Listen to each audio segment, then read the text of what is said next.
Hello everyone, a very good morning. কেমন আছো সবাই?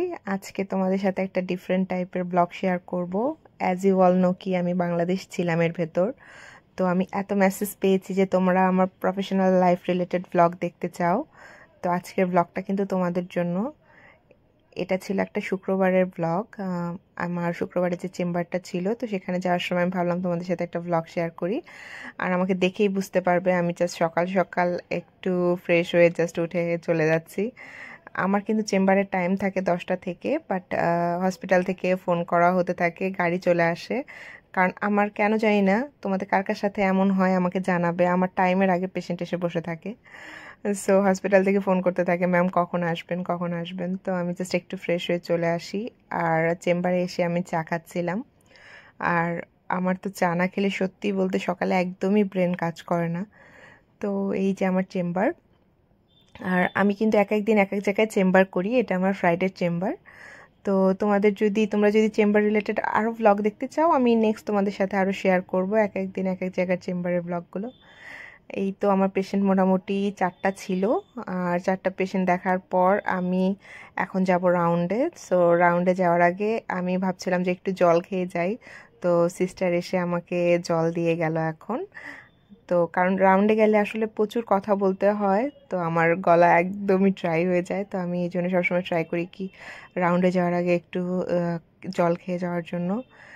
আর রাউন্ড মোটামুটি আমার শেষ হতে হতে প্রায় 12টারও বেশি হয়ে যায় টাইম, কারণ পেশেন্ট থাকে। সো আমাকে অনেকটা টাইম দিতে হয়।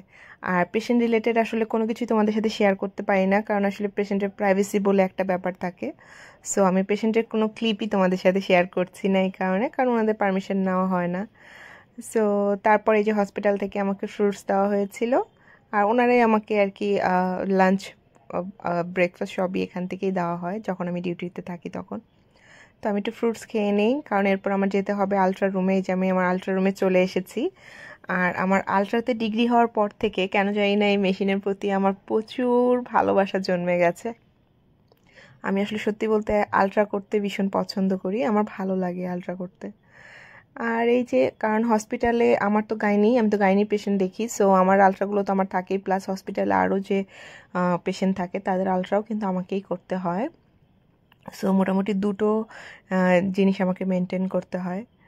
আর তারপর এই যে 2টোর বেশি বেজে গেছে, এখন আমার লাঞ্চের টাইম, বাট আমি এখন লাঞ্চ করব না, কারণ আমার পেশেন্টের রিপোর্ট আসা বাকি আছে। সো সেটা আমার দেখে তারপর আমি ভেবেছি লাঞ্চ করব। পেশেন্টরা বাইরে ওয়েট করছে অলরেডি। এর ভেতরে এমআর ভাইয়ারা এসেছিল কিছু, আর ওনাদের বসিয়ে রেখেছিলাম অনেকক্ষণ। সো ভাবলাম ওনাদের ডেকে নিই, তো ওনাদের সাথে মেডিসিন নিয়ে একটু ডিসকাশন হলো। সো ওনারা যাওয়ার পর আমি পেশেন্টগুলোকে দেখে দিলাম। তারপরে এই যে এখন আমি লাঞ্চের জন্য ওয়েট করছি। হ্যাঁ, তো আমাকে ওরা সবসময় জিজ্ঞেস করেই লাঞ্চ আনে যে আমি কি খেতে চাই। আর আমি যেহেতু বাইরে একদমই মাটন খাই না, সো আমি চিকেনই অর্ডার করেছিলাম। আর ওনাদের ফুড সবসময় ভালো হয়, কারণ ভালো রেস্টুরেন্ট থেকে ওনারা নিয়ে আসে। সো ফুড আমার ভীষণ ভালো লাগে এই চেম্বারে। তো তারপর আমি ইলিশও বলেছিলাম, কারণ এই সিজনে আমি ইলিশ মাছটা ট্রাই করি প্রতিদিনই খাওয়ার। আর তারপর এই যে চিংড়ি মাছের কিছু একটা দিয়েছিল ওনারা। তো এটাই লাঞ্চ আমার আজকে বেশ ভালোই ছিল, আমার ভালোই লেগেছে। তো এখন কিন্তু অনেক বেজে গেছে, 3টা 3:30টারও বেশি হবে। তো চেম্বার ভালো লাগলে কিন্তু অবশ্যই একটা লাইক দিয়ে দিও। আর আমার কিন্তু 4টা অবধি চেম্বার, বাট আসলে ডাক্তারদের না কখনো টাইমে শেষ হয় না, কারণ আমার 2টা সিজারের পেশেন্ট আসবে। সো তাদেরকে আমি অ্যাডমিট করে তারপর বের হব হসপিটাল থেকে। সো এই জন্য আমার ওয়েট করতে হচ্ছিল। আর এখন দেখো 5টার বেশি বেজে গেছে, বাট দেখে তুমি ফিল করতে পারবে না, কারণ বাইরে এত রোদ ছিল আর এত গরম ছিল। আর সত্যি বলতে চেম্বারে তো বোঝা যায় না এসি থাকলে, গাড়িতে এসি থাকলে, বাট বাইরে বের হলে জাস্ট বুঝতে পারবে যে কী পরিমাণ গরম। আর এই যে ড্রাইভিং করছে ভাইয়া, ওনার সাথে আমার অনেক গল্প হয় রাস্তায় যেতে যেতে। ভাইয়া অনেক ভালো মানুষ। সো ভাইয়া, আমি জানি আপনি আমার ব্লগ দেখেন, কেমন আছেন জানাবেন কমেন্ট করে। আর এই রাস্তায় আস্তে আস্তে হুট করে কেমন ওয়েদার চেঞ্জ হয়ে যায় দেখো। জাস্ট 1 মিনিটের ভেতর বৃষ্টি শুরু হয়ে গেছে। আর বৃষ্টি আমার ভীষণ পছন্দ, যদি আমার ভিজতে না হয়তো। তো আমি যেহেতু গাড়িতে ছিলাম এই জন্য আমার ভীষণ ভালো লাগছিল, আর ওয়েদারটা জাস্ট অসাধারণ ছিল। তো এরপরে তোমাদের যদি আমার ব্লগ ভালো লাগে তাহলে কিন্তু অবশ্যই লাইক করবে, আর চ্যানেলে যদি নতুন হয়ে থাকো তাহলে কিন্তু সাবস্ক্রাইব করে দিও প্লিজ। আর তোমরা যদি আরও অন্যান্য দিনের ব্লগ দেখতে চাও চেম্বার রিলেটেড তো আমাকে কমেন্ট করো, আমি দেওয়ার ট্রাই করব তোমাদের সাথে।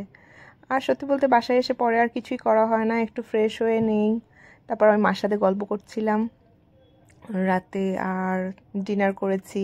এই এইসব করতে করতে টাইম কেটে যায়।